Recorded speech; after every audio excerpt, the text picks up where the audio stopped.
Cost cutting in Queensland has not been limited to jobs. Some community programs have been defunded as well, affecting organisations that provide services to people who need a hand.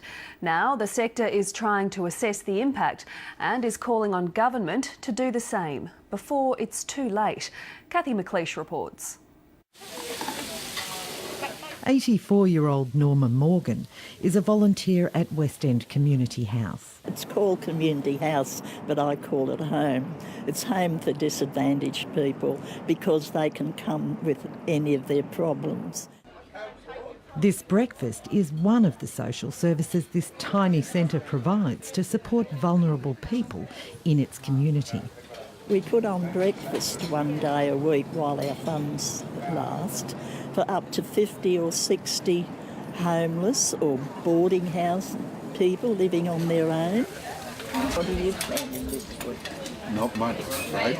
It's an opportunity to check in on people's well-being. It's a great safety net. It's part of a program known as the Tenants Advice and Advocacy Service, or TASQ. For 30 years, it's helped keep vulnerable people in private rental homes, supporting them and, in turn, taking the pressure off the public housing system. We have a couple of really strong social worker trained workers who are also expertly trained on the Tenancies Act, and so they provide people with a lot of information about their rights and their responsibilities and their obligations. TASQ costs $7 million a year, but according to the community services sector, $5 million of that comes from the return on the investment of private tenants' own rental bonds. There are about 70 to 100,000 people assisted annually. This sort of support does keep them out of hospitals, it keeps them out of jails, it keeps them out of the court systems, and they're the sorts of things where we think we're actually saving money for Queensland, and importantly, keeping people in their housing. But the state government has decided to discontinue TASQ. It will put the $7 million towards finding homes for 30,000 families currently waiting for public housing. 95 jobs will be lost. This centre will lose 3.5 of its 5 staff. So I'm very concerned about what the prospects are for some of the most disadvantaged Queenslanders, absolutely. Hey! How you doing? I'm good. How you going, Chris? Good stuff. Yeah, good. Take a seat. How's work been going? Oh, it's real good. At the Deception Bay Neighbourhood Centre on Brisbane's north side, Chris Robinson has just returned from a shift at his full-time job at a mine in Roma. Since he started working, he's leased a home, bought a car and has a future. It's just a big proud feeling you get, like it's more prouder than you be, winning a grand final or selling 1 million records, and it's just an amazing feeling. It wasn't always like that.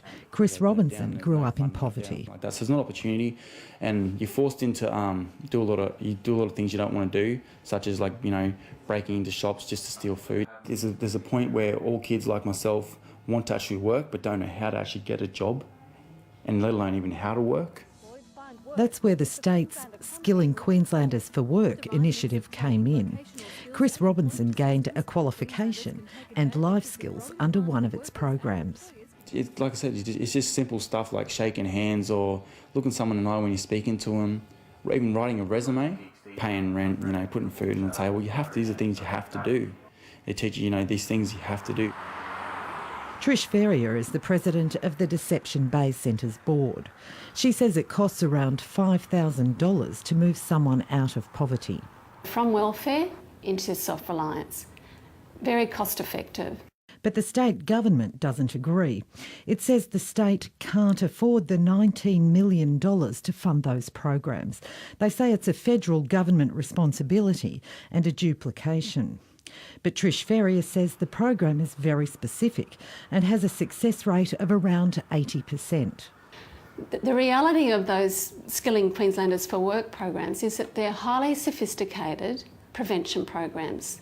It just so happens that if you give somebody a job, they don't have to stay in poverty, and then they have many more choices in life. When the program stops in October, 144 full-time jobs will be lost across the sector. This centre will lose 4 social workers. I thought they're going to put one in every second suburb in Brisbane. Everyone does have a higher crime rate, And to take it away, that's just shooting themselves in the foot. TASQ and Skilling Queenslanders for Work aren't the only community service programs that will be affected, but even the sector is struggling to assess exactly where the impacts are. We have a government who's got a reform agenda and they're very clear about they wanting to cut costs, but they're moving so rapidly. Our concern is that they actually don't know the implications of what they're doing. This week, the Coalition of Community Boards gathered its members to compare notes. Community literacy program at Acacia Ridge will no longer exist. And 1/3 of our annual operational budget is compromised. We've probably lost about 3/4 of our funding.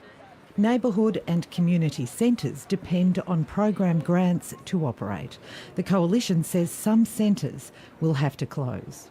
If you take out one program, they can keep going, but if you take out a couple of other programs, they collapse. And the issue for us is, we don't know what other funding cuts are going to happen. The Queensland Council of Social Services, QCOS, is also working to assess the impact on the sector.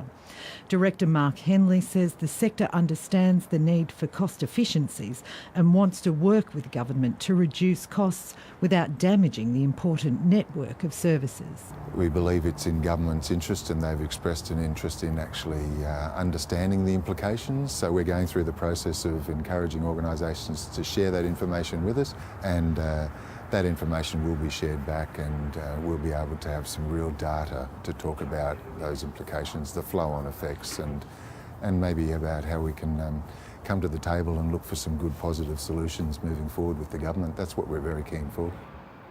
It's a sentiment shared by the community service workers and volunteers who left flowers on the gates of Parliament House last week. We wanted to leave those flowers there on the fence of Parliament House as a symbol of all the unseen people that have been affected by the cuts, and just as a symbol of hope. These people become your close friends. You get to love them all. They will not understand why. We've got to say you can't come back anymore.